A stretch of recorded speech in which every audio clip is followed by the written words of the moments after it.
వచ్చే మనం చూసాము. వాడు యూనివర్సిటీలో ఉన్న స్టూడెంట్స్ ని ఎత్తుకెళ్ళిపోవడం, వాళ్ళని ఇన్ఫాక్ట్ అక్కడ మగవాళ్ళని రీప్ చేయడం చాలా కామన్ అక్కడ. అటువంటివి వీళ్ళ పట్ల చాలా జరిగినాయి. ప్లస్ ఏదో మీరు టెర్రరిస్ట్ అని చెప్పేసి వాళ్ళ పేరుతో వాళ్ళు తీసుకెళ్లి జైల్లో పడేయడం. ఇది చదువుకున్నటువంటి వాళ్ళే ఈరోజు మనం చూస్తే కనుక కంప్లీట్ గా వాళ్ళు గన్నులు పట్టుకున్నారు. డాక్టర్ మహరాన్ బలోచ్ డాక్టర్ చదువుకున్న వ్యక్తి ఈ రోజు ఆవిడ ఉద్యమంలో దిగింది.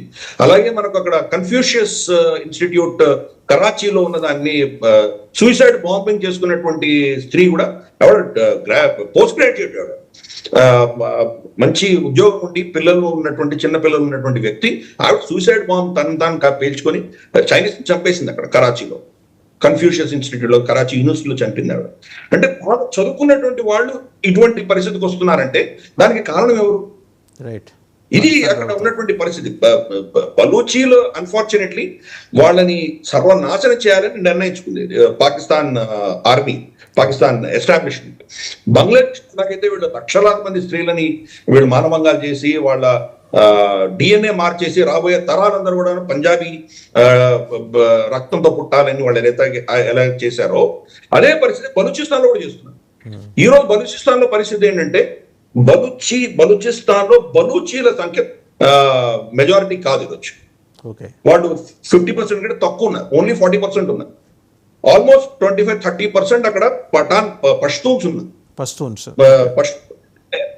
తర్వాత చాలా దారుణమైన పరిస్థితి ఏంటంటే చైనీస్ సంఖ్య పెరుగుతుంది అక్కడికే వస్తున్నాను సార్. ఈ చైనీస్ పర్స్పెక్టివ్లో బలూచీస్ చైనీస్ని ఎట్లా చూస్తున్నారు? ఎందుకంటే ఇందాక కమాండర్ మాట్లాడిన ఆ వీడియోలో అతను మాట్లాడింది without hour consent you came in అన్నాడు. అంటే చైనీస్ ఎక్సెసెస్ అంత దారుణంగా ఉన్నాయండి అక్కడ గాదర్ పోర్ట్ దగ్గర. అంటే మనం చైనా యొక్క పొలిటికల్ స్ట్రక్చర్ అర్థం చేసుకుంటే ఇవన్నీ అర్థమవుతాయి మనకు. ఇక్కడ మన దేశంలో పరిస్థితి ఏంటంటే ఎన్నికలు ఉన్నాయి కాబట్టి ప్రజలు ఏమనుకుంటారో, ప్రజలు ఎలా ప్రవర్తిస్తారో, వాళ్ళ భావం ఏంటో దాని మీద మనకు అవగాహన ఉండాలి, దాని మీద ఫోకస్ ఉండాలి. అది లేకపోతే మీరు గెలవలేదు. చైనాలో అటువంటి పరిస్థితి లేదు. ప్రజలు అన్నది వాళ్ళకి అక్కర్లేదు. ఆ పొలిట్ బ్యూరో పైన కూర్చొని వాళ్ళు ఏం నిర్ణయిస్తే అదే వాళ్ళకి లెక్క. కాబట్టి అదే భూతత్వంతో ప్రపంచాన్ని కూడా అలాగే చూస్తారు. వాళ్ళు ఏం చేశారంటే వాడు ఎక్కడికి వెళ్ళినా వాళ్ళ మోడల్ ఇదే. శ్రీలంకలో చూద్దాం, మనం బంగ్లాదేశ్ లో చూద్దాం, మాల్డీవ్స్ లో చూద్దాం, లేదా పాకిస్తాన్ లో చూద్దాం, ఎక్కడ చూసినా చైనా మోడల్ సింపుల్. అక్కడ ఉన్నటువంటి నేతృత్వాన్ని కొనేసుకుంటారు, వాళ్ళు లీడర్షిప్ ని కొంటారు. బ్రిటిష్ కూడా అదే చేసింది కదండి అంతకుముందు. యాక్చువల్ బ్రిటిష్ ఫార్ములాయే కదా అది, లీడర్షిప్ ని కొనటం, డివైడ్ చేయటం. కొలోనియల్ ఫార్ములా అది, బేసిక్ గా కొలోనియల్ ఫార్ములా. చైనా బ్రిటిష్ సామ్రాజ్యం కొలాప్స్ అయిన తర్వాత ఇప్పుడు ప్రపంచంలో ఉన్నటువంటి లార్జెస్ట్ కొలోనియల్ పవర్ ఏదైనా ఉందంటే కనుక అది అమెరికా, సెకండ్ చైనా. ఈ రెండే మేజర్ కొలోనియల్ పవర్స్ ఈ రోజు ప్రపంచంలో. సో చైనా కూడా అదే చేసింది, దానే మోడలే పాకిస్తాన్ కూడా ఫాలో అవుతుంది. చైనా ఏం చేసిందంటే వీళ్ళ నేతృత్వాన్ని కొనేస్తుంది. నవాజ్ షరీఫ్ ని కొనేసింది ఫస్ట్. నవాజ్ షరీఫ్ బాగా పైసలు ఇచ్చేసరికి నవాజ్ షరీఫ్ ఈ సిబిఈసి చైనా పాకిస్తాన్ ఎకనామిక్ కారిడార్ కి ఆయన సంతకం పెట్టాడు. కానీ అక్కడ పరిస్థితి ఏంటంటే లోకల్ పాపులేషన్ తో ఎటువంటి ప్రమేయం లేదు, వాళ్ళని అడగవలసిన అవసరం లేదు. ఇన్ఫాక్ట్ మన transfer of power British Indian independence act కూడా మనం చూసామంటే ఏ భాగం పాకిస్తాన్కు వెళ్ళాలి, ఏ భాగాలు భారతదేశంలో ఉండాలి అన్న నిర్ణయం కానీ, ఏ రాజు ఏ దేశంలో విలీనం అవ్వాలి అన్నది కానీ, ఈ అంశాలన్నింటిలో కూడా ప్రజల అభిప్రాయం తీసుకోవాల్సిన అవసరమే లేదు. ఓకే, సపోజ్ మనకు హైదరాబాద్ లో ప్రజలందరూ పాకిస్తాన్ లో చేరాలనుకుందాం అనుకుందాం కాసేపు. నిజామేమో భారతదేశంలో విలీనం అవ్వాలి అని డిసైడ్ చేసుకుంటే కనుక కాశ్మీర్ లో జరిగిన విషయం, ఫర్ ఇన్స్టెన్స్ రాజా హరి సింగ్, వాళ్ళ మెజారిటీ ముస్లిం పాపులేషన్ ఉన్నా కానీ కూడా ఆ రాజు నిర్ణయిస్తే అదే ఫైనల్. అంటే ప్రజలు అక్కర్లేదు వాళ్ళకి. ఈ model British model, Chinese model, ఈ రోజు పాకిస్తాన్ మోడల్ అంతా కూడా ఒకటే. ప్రజలతో సంబంధం లేదు. నేతలు ఏం డిసైడ్ చేస్తే అదే శాసనం అవుతుంది, అదే ఇంప్లిమెంట్ అవుతుంది. బలూచిస్తాన్ విషయంలో కూడా అదే చేశారు. కాబట్టి అక్కడ కూడా చైనా ఏం చేసిందంటే వీళ్ళకి కొనేసుకుంది, ఆర్మీని కొనేసుకుంది, తర్వాత లీడర్షిప్ ని కొనుక్కుంది. ఫస్ట్ నవాజ్ షరీఫ్, తర్వాత ఇమ్రాన్ ఖాన్ వీళ్ళకి పైసలు ఇచ్చారు వాళ్ళకి. అదే మనం శ్రీలంకలో కూడా చూస్తే రాజపక్షాలను కొనేసుకున్నారు వాళ్ళు. ఇక్కడ మాల్డీవ్స్ లో చూస్తే కనుక యమీన్ ని కొనేసుకున్నారు వాళ్ళు. బంగ్లాదేశ్ లో కూడా అంతే. ఇప్పుడు మన మహమ్మద్ యూనిస్ చైనాకి వెళ్ళి మాట్లాడొచ్చాడు, మనం విన్నాం మనం. కాబట్టి వీళ్ళ మోడల్స్ అవే. బలూచిస్తాన్ లో పరిస్థితి ఏమైందంటే బలూచిస్తాన్ వాళ్ళకి ఎందుకు కావాలి చైనాకి? ఫస్ట్ అది అర్థం చేసుకోవాలి. ఫస్ట్ అదే అండి, మనకు ఎందుకు కావాలి వాళ్ళకి? అండమాన్ నికోబార్ ఐలాండ్స్ లో మనం చూసామంటే మనకు భారతదేశానికి అన్నిటికంటే దక్షిణమైన point, southern most point Kanyakumari కాదు, కన్యాకుమారి మెయిన్ ల్యాండ్ యొక్క దక్షిణ భాగం. కానీ భారతదేశానికి అన్నిటికంటే సదర్న్ మోస్ట్ పాయింట్ వచ్చి ఇందిరా పాయింట్ అని మనకు నికోబార్ ఐలాండ్స్ లో ఉంటుంది. అది కన్యాకుమారి కంటే కూడా ఇంకా ఈక్వేటర్ కి దగ్గరగా ఉంటుంది. కాబట్టి ఆ ఇందిరా పాయింట్ దగ్గర నుంచి నెక్స్ట్ మనకు అక్కడ ఇండోనేషియా స్టార్ట్ అవుతుంది. ఇండోనేషియాకి దీనికి 150 నాటికల్ మైల్స్ సముద్రం ఉంటుంది. అటు సైడ్ ఇండోనేషియాలో ఉన్నటువంటిది అచే ప్రావిన్స్ అంటారు, దాంట్లో సబాంగ్ పోర్ట్ ఒకటి ఉంది. ఆ పోర్ట్ కూడా భారతదేశానికి లీజ్ ఇచ్చారు.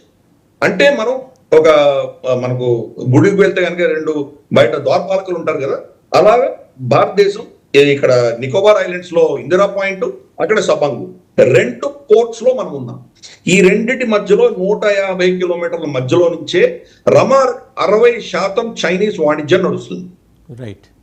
వాళ్ళ మినరల్స్ ఆఫ్రికా నుంచి తెచ్చుకోవాలన్నా, లేదా వాళ్ళు చమురు గల్ఫ్ నుంచి తెచ్చుకోవాలన్నా, లేదా వాళ్ళ ఫినిష్ ప్రొడక్ట్స్ ని యూరోప్ కి పంపించాలన్నా, ఆఫ్రికా గల్ఫ్ పంపించాలన్నా ఇక్కడి నుంచే వస్తుంది. అంటే ఈ 150 కిలోమీటర్లు మనం కట్టుదిట్టం చేసి కట్టడి చేయగలిగామంటే చైనా ఎకానమీ అయిపోయింది. ఆ భయం వాళ్ళు సంపాదిస్తాం. ప్లస్ వాళ్ళు తిరిగి కింద నుంచి సింగపూర్ నుంచి వెళ్ళాలి, దాన్ని మలక్కా స్ట్రేట్ అంటారు.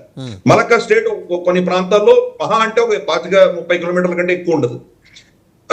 అది ఒక్కటే వాళ్ళకి రూట్ వెళ్ళాలంటే, చైనాకి వెళ్ళాలంటే.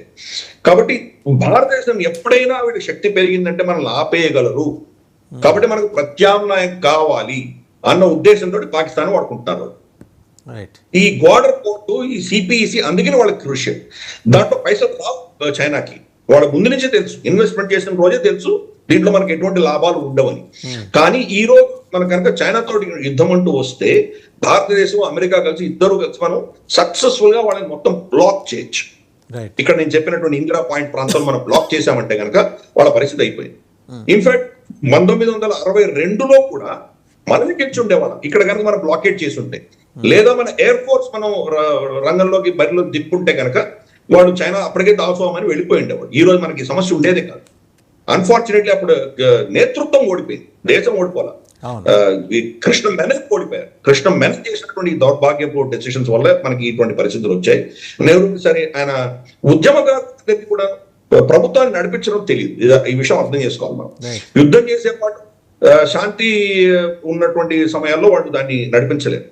బ్రిటన్ లో మనం చూసాం, విన్స్టన్ చర్చిల్ యుద్ధం గెలిచినటువంటి వార్ హీరో, అతను పక్కన పడేసి క్లైమేట్ అట్లీని తీసుకొచ్చారు యుద్ధం అయిపోగానే.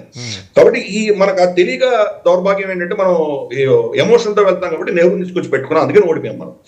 దీని వల్ల వాడు కౌంటర్ చేయడానికి సిపిఈసి పెట్టుకున్నారు. సిపిఈసి ఎక్కడి నుంచి వెళ్తుంది? వార్మ్ వాటర్స్, ఇందాక చెప్పినట్టు వార్మ్ వాటర్స్. చైనా ప్రాబ్లం ఏంటంటే 2 చైన్ ఆఫ్ ఐలాండ్స్ వాళ్ళని ఆపుతున్నాయి. ఓపెన్ సీ పెద్ద సముద్రాల్లోకి వెళ్ళలేనటువంటి పరిస్థితి. ఫస్ట్ చైన్ ఆఫ్ ఐలాండ్స్ చూస్తే మనకి జపాన్, తైవాన్, ఫిలిప్పైన్స్, ఇవి వాళ్ళని ఆపుతున్నాయి. వాళ్ళు దాటి వెళ్లకుండా ఇవన్నీ కూడా అమెరికా అధీనంలో ఉన్నాయి, అమెరికన్ ఇన్ఫ్లుయెన్స్ లో ఉన్నాయి ఇవన్నీ కూడా. అందుకనే తైవాన్ వాళ్ళు కబ్జా చేసుకోవడానికి ప్రయత్నం చేస్తుంది చైనా. దానికోసమే చేసుకుంటే ఓపెన్ సీస్ దొరుకుతాయి. సెకండ్ చైన్ ఆఫ్ ఐలాండ్స్, దాని తర్వాత చిన్న చిన్న దీవులన్నీ కూడా రమారమి అమెరికన్ అధీనంలో ఉన్నాయి. గువామ్ అని, తర్వాత వనువాటు అని, ఫీజీ అని, మార్షల్ ఐలాండ్స్ అని, తర్వాత సోలమన్ ఐలాండ్స్, ఇటువంటివన్నీ కూడా చైన్ ఆఫ్ ఐలాండ్స్ కూడా వాళ్ళ అధీనంలో ఉన్నాయి. అందుకని ఈ రెండింటి తప్పించుకోవడానికి వాళ్ళు పాకిస్తాన్ యొక్క సిపిఈసిని వాడుకోవడానికి ప్రయత్నం చేశారు. సార్ ఒకటి, ఇప్పుడు ఈ గ్వాదర్ పోర్ట్ని మనం అంటే ఇప్పుడు యుద్ధం జరుగుతోంది, జరగబోతుంది అనుకుందాం. స్ట్రాటజిక్గా జరుగుతున్న డెవలప్మెంట్స్ని బట్టి జరిగిన తర్వాత మనం విత్ ద హెల్ప్ ఆఫ్ ఈ Khyber Pakhtunkhwa and Balochistan liberation army, అంటే ఇవేవి నేరుగా ఒప్పందాలు ఉండకపోవచ్చు, హిడెన్గా వాళ్ళ సాయంతో మనం గ్వాదర్ పోర్ట్ మీద అటాక్ చేసి దాన్ని క్యాప్చర్ చేస్తే మనకి ఈ ల్యాండ్ అండ్ సీ ఈ రెండింటి మీద మనకి ఆధిపత్యం వస్తుందంటారా? మనకు గతంలో చేసాం కదా, 71లో వాళ్ళ కరాచీ పోర్ట్ మొత్తం ధ్వంసం చేశాం, వాడి షిప్లను ధ్వంసం చేశాం. మనకు కెపాసిటీ ఉంది. మాక్సిమం 48 hours లో వాళ్ళ మొత్తం 3 పోర్ట్స్ ఉన్నాయి వాళ్ళకి. ఈ కరాచీ ఒకటి, గ్వాదర్ ఒకటి, మధ్యలో ఇంకోటి చిన్నది పెట్టుకున్నారు వాళ్ళు. ఈ 3 కూడా 48 hours లో మనం ధ్వంసం చేయొచ్చు. మనకు కెపాసిటీ ఉంది మనకి. మనకు ఆల్రెడీ రెండు సో ఇట్స్ టైం అంటే బలూచిస్ తోటి మనం అంటే స్ట్రాటజిక్ అండర్స్టాండింగ్ ఏదైనా ఉందా సార్? Strategic understanding